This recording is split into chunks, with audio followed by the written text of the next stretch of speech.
Good morning, children. How are you all? I hope you would be doing good with your studies and आप सबके UT अच्छे गए होंगे. जो UT third and fourth थे वो अच्छे गए होंगे. सो अब हम स्टार्ट करने वाले हैं अपना फाइनल टर्म का कोर्स जो कि है 13, 14, 15, 16.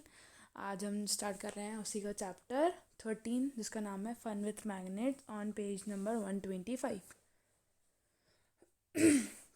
बहुत इम्पोर्टेंट है. Please be serious.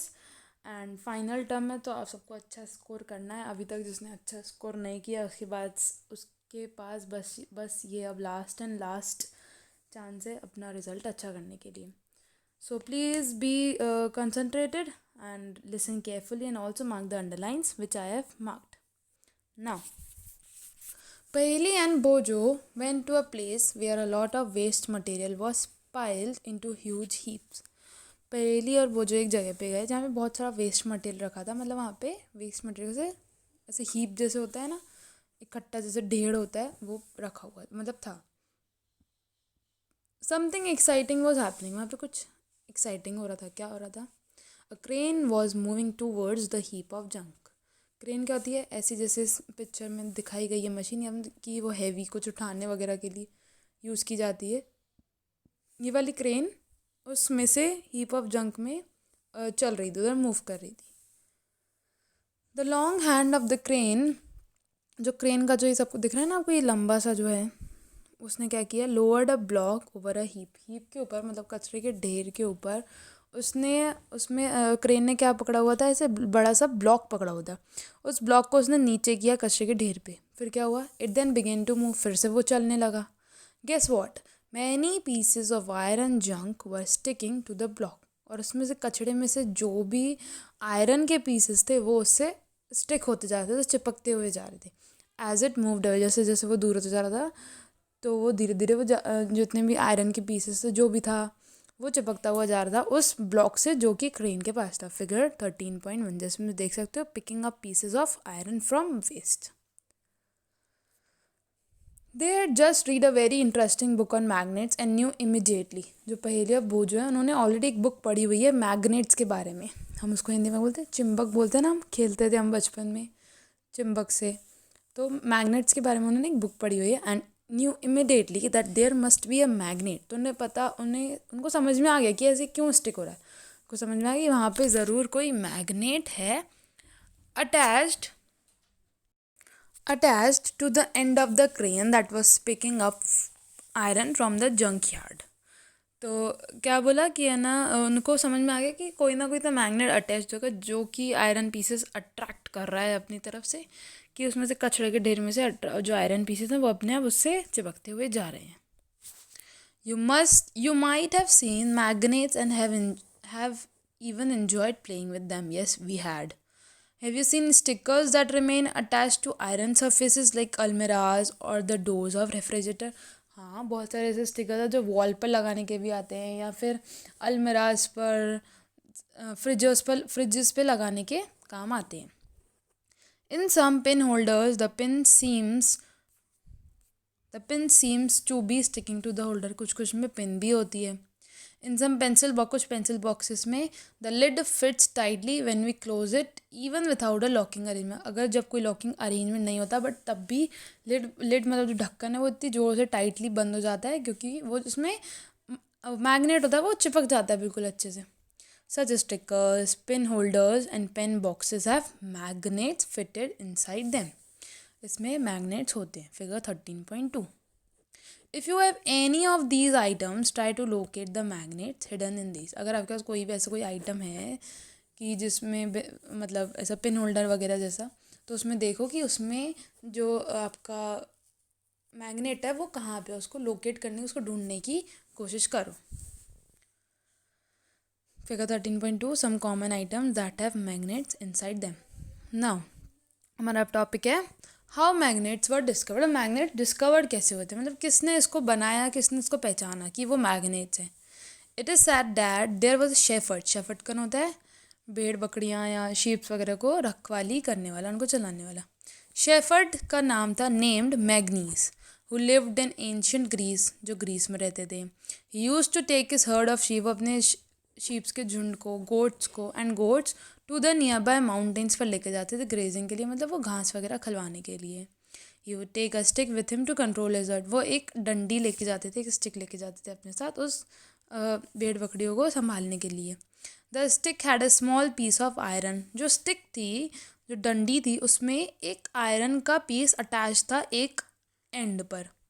One day he was surprised to find that he had to pull hard to free his stick from a rock on the mountain side. उनको एक दिन बहुत सरप्राइज हुआ कि उनको अपनी स्टिक्स छुड़वाने से बहुत बहुत मुश्किल से उन्हें पुल करना पड़ा था, खींचना पड़ रहा था कि क्योंकि वो हट ही नहीं रही थी.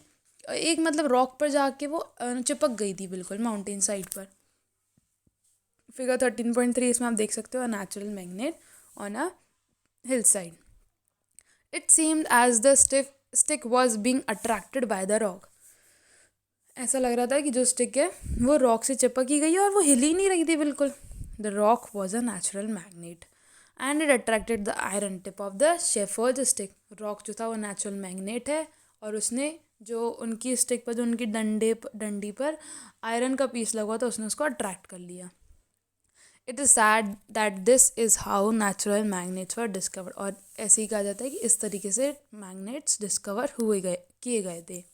सच rocks were given the name magnetite. ऐसे रॉक्स को नाम दे दिया गया magnetite. Perhaps after the name of that shepherd. किन के नाम के वजह से इसको मैग्नेट दे दिया था? शेफर्ड के नाम के वजह से इनको मैग्नेटाइट नाम दे दिया गया था. Magnetite contains iron. मैग्नेटाइट में क्या होता है? आयरन होता है. Some people believe that magnetite was first discovered at a place called magnesia.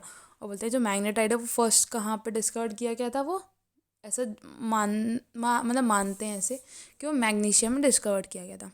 The substances having the property of attracting iron are now known as magnets. और ऐसे कुछ substances जिसमें प्रॉपर्टी होती है कि वो आयरन को अट्रैक्ट करें अपने तरफ, उनको हम क्या बोलते हैं? मैग्नेट्स बोलते हैं.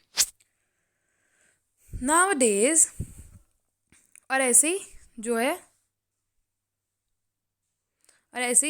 ऐसे ये स्टोरी चलती है. This is how the story goes. In any case, people now have discovered that certain rocks have the property of attracting pieces of iron. कि कुछ rocks में property होती है iron के pieces को attract करने की. They also found that small pieces of these rocks have some special properties. और इनके छोटे छोटे जो pieces होते हैं इसमें अलग properties होती है. They name these natural occurring materials magnet. और ये जो naturally जो मिलने लगे इनको ये rocks, उन्होंने इनको magnets का नाम दे दिया. Later on, the process of making magnets from pieces of iron was discovered. फिर धीरे धीरे प्रोसेस होने लगे कि जिसमें से आयरन में से ही मैग्नेट्स बनाना चालू हो गए. These are known as, और जो खुद ही बना रहे हैं, मतलब जो प्रोसेस हो रहा है, जो खुद इंसान बना रहा है, इनको हम आर्टिफिशियल मैग्नेट्स का हम लोगों ने इनको नाम दे दिया. Nowadays, artificial magnets are prepared in different shape. बहुत अलग अलग शेप्स में प्रिपेयर किए जाते हैं. For example bar magnet, horseshoe magnet, cylindrical और a ball ended magnet. Figure 13.4 shows a few such magnet. और 13.4 फिगर में आपको ये कुछ पिक्चर्स दिखाएंगे. इस शेप में आर्टिफिशियल मैग्नेट बनने लगे. Now comes the activity first of the 13th chapter. Take a plastic or a paper cup. Plastic का पेपर कप लो आप. Fix it on a stand. जैसे आप स्टैंड देख रहे हो ना, ऐसे स्टैंड पे फिक्स करो. With the help of a clamp as shown in figure 13.5. Place a magnet in. और जो कप है, कप के अंदर आपको मैग्नेट डालना है और उस कप को आपको कवर कर देना है एक पेपर से. Cover it with a paper so that the magnet is not visible. कि मैग्नेट नहीं दिखे. Attach the thread to a clip made of iron. अब एक धागा अटैच करो. क्लिप होती है ना सेफ्टी पिन या कोई क्लिप, उसे धागा अटैच करो जो क्लिप है वो आयरन की बनी हो. Fix the other end of the thread at the base of the stand. और जो थ्रेड का जो दूसरा साइड है, मतलब एक तरफ तो आपने पिन लगा दी और जो दूसरा साइड है उसको क्या करो, उसको उसको स्टैंड के बेस से फिक्स कर दो. जो ये स्टैंड है उसके बेस से फिक्स कर दो. Mind you, the trick involved here is to keep the length of the thread sufficiently short. और जो धागा लेना है वो उसकी जो लेंथ है वो छोटी लेनी है आपको। Bring the clip near the base of the cup. अब जो कप है उसको सॉरी जो पिन है जो हमने धागे से अटैच की उसको कप के बेस के नीचे लेके आओ। The clip is raised in air without support like a kite.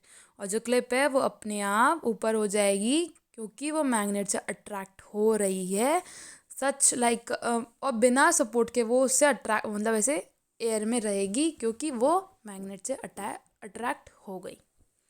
This was the activity कि पेपर क्लिप जो है वो अट्रैक्ट हो गई मैग्नेट से। फिगर 13 पर इफेक्ट कि ये मैग्नेट का इफेक्ट है। Effect of magnet a paper clip hanging in air.